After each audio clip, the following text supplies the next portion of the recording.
क्या करण जौहर का धर्मा एम्पायर सच में कलैप्स होने की कगार पर है? जो प्रोडक्शन हाउस कल तक पूरे बॉलीवुड को डोमिनेट करता था, आज उसे सर्वाइव करने के लिए अपनी 50% इक्विटी बेचने की नौबत आ चुकी है।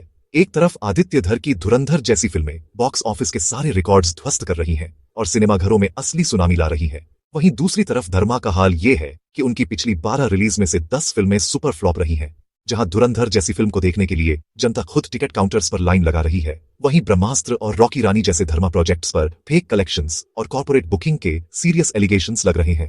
आज सवाल ये है कि आखिर धर्मा का वो मैजिक कहां खो गया? क्या अदार पूनावाला की एंट्री इस डूबते जहाज को बचा पाएगी, या ये बॉलीवुड के सबसे विशाल साम्राज्य के अंत की शुरुआत है? कहानी शुरू होती है 1976 में। यश जौहर ने जब धर्मा की नींव रखी तो उनका विजन लार्जर देन लाइफ फिल्में बनाना था। 1980 की दोस्ताना ब्लॉकबस्टर रही, लेकिन उसके बाद धर्मा ने लगातार कई असफलताएं देखी। यहां तक कि 1990 की अग्निपथ, जिसे आज हम कल्ट क्लासिक मानते हैं, वो उस वक्त बॉक्स ऑफिस पर ढेर हो गई थी। असली टर्निंग पॉइंट आया 1998 में। करण जौहर ने कुछ कुछ होता है के साथ बॉलीवुड का टेस्ट ही बदल दिया।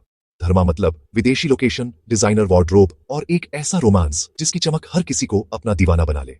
2000 के दशक में कभी खुशी कभी गम और कल हो ना हो जैसी फिल्मों ने धर्मा को सिर्फ एक कंपनी नहीं बल्कि एक ब्रांड बना दिया। उस वक्त धर्मा जो छूता था वो सोना बन जाता था।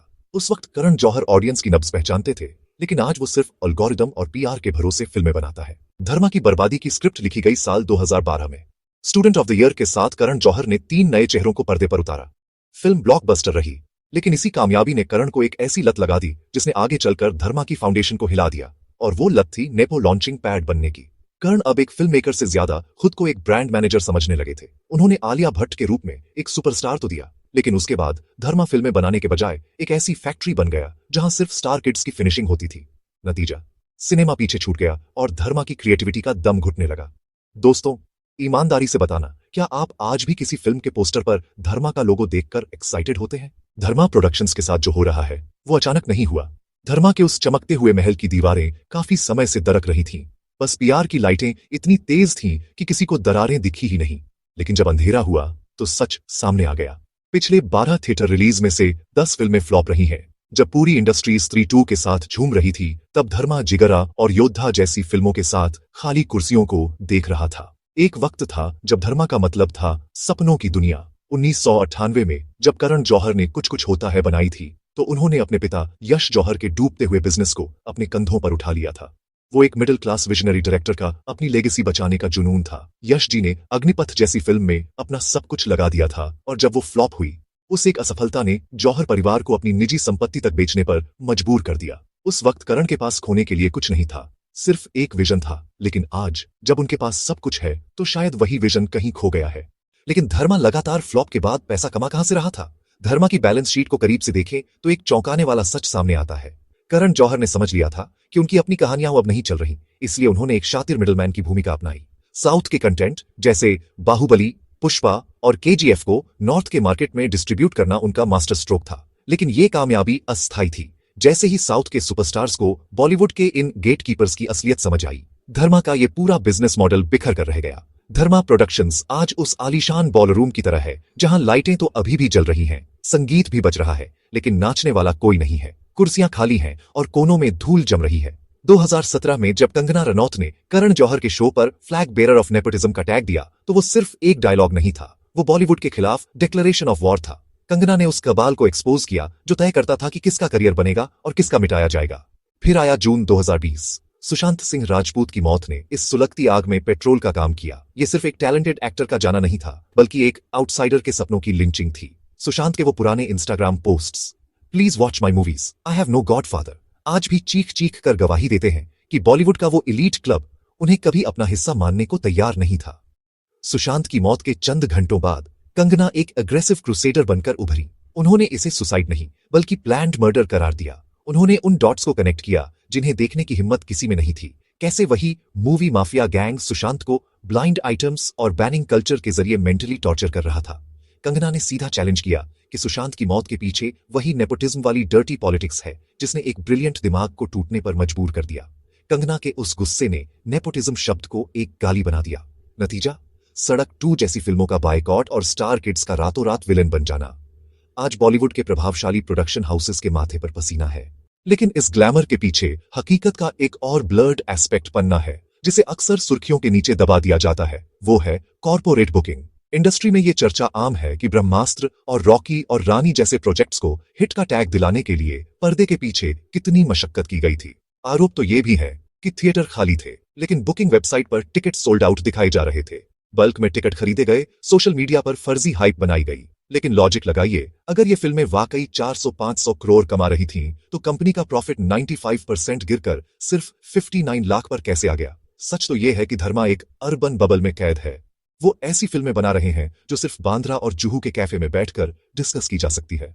सेल्फी या बैड न्यूज जैसी फिल्में इंडिया के उस हिस्से से कनेक्ट ही नहीं करती जो स्त्री 2 में अपनी मिट्टी की खुशबू ढूंढ रहा है। दशकों तक जो करण जौहर यह तय करता था कि बॉलीवुड में कौन कदम रखेगा और कौन बाहर जाएगा, आज वक्त का पहिया ऐसा घूमा कि उसे अपना वजूद बचाने के लिए एक बाहरी के आगे हाथ फैलाने पड़ रहे हैं। जो कल तक इंडस्ट्री का भाग्य विधाता था, आज उसे अपनी दबदबा बचाने के लिए एक आउटसाइडर की शरण लेनी पड़ रही है। हैरानी की बात देखिए, जिनके एक कॉल पर कल तक ए लिस्टर्स की कतार लग जाती थी, आज उन्हें अदार पूनावाला के साथ समझौता करना पड़ा ताकि धर्मा की डूबती नया को सहारा मिल सके। ये बॉलीवुड के उस अल्टीमेट किंगमेकर का सबसे शांत लेकिन सबसे दर्दनाक आत्मसमर्पण है जिसकी सल्तनत में कभी सूरज नहीं डूबता था। अदार पूनावाला का धर्मा में आना कोई दोस्ती वाली डील नहीं है।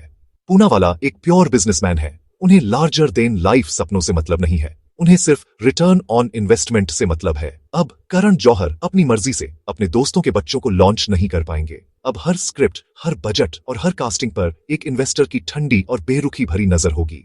ये उस एलीट क्लब का अंत है जहां सिर्फ सरनेम देखकर काम मिलता था। धर्मा अब एक क्रिएटिव स्टूडियो से ज्यादा एक फाइनेंशियल एसेट बन चुका है। धर्मा ने सालों तक अपने चारों तरफ एक ऊंची दीवार बना रखी थी जिसे पार करना किसी आम इंसान के लिए नामुमकिन था। आज उस दीवार के दरवाजे खुद करण ने खोल दिए हैं, क्योंकि अंदर अब ऑक्सीजन खत्म हो रही थी। 2024 के फाइनेंशियल नंबर्स चौंकाने वाले हैं।